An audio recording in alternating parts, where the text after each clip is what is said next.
First, I'm going to explain what physics typically is, but then I'm going to show you the mountain that it actually is. So, and this might go kind of slow, but I have all the physics books around here. But we'll start with the first one, mechanics. The only interesting things you'll learn in mechanics are the strings.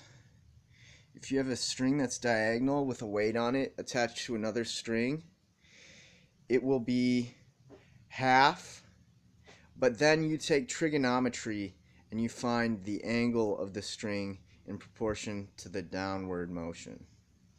So that is statics. Then you have the sliding blocks.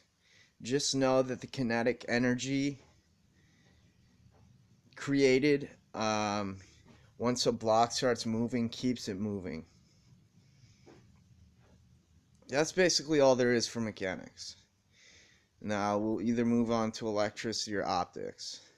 Well, optics is like one of those monster fields.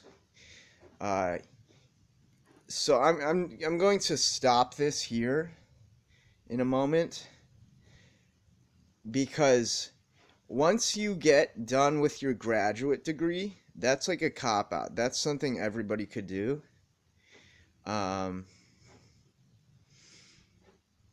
Because they give you the condensed version and not the research. They give you what's been done, and they give you some theories that they're proposing, but we don't know all the things that we know in the form of an encompassing theory. So, take for example this book.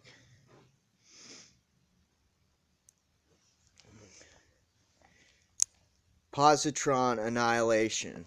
So this deals with positrons and positronium. But I didn't show you how thick the book was, really. This is what it looks like. There's about 1,000 pages in that book. So you have the fields of, say, positron, electron, colliders, proton-proton colliders, and they're all big, thick books like that. And these are all things that have not been explained, so you're actually just reading pure data. And these books are really expensive.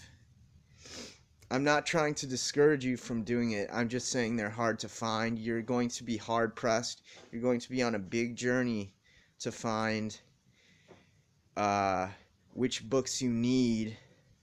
You're going to have access to an academic library, not academic papers. That's going to be after.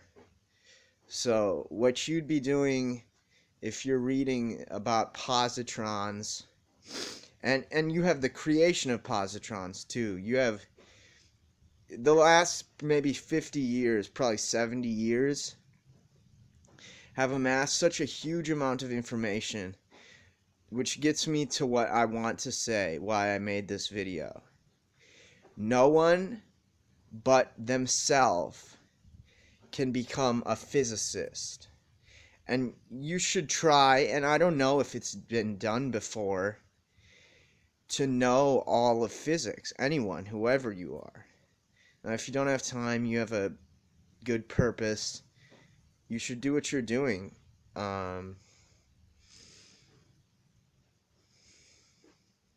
So also, don't go to graduate school and then drop out unless you read all the stuff in your library.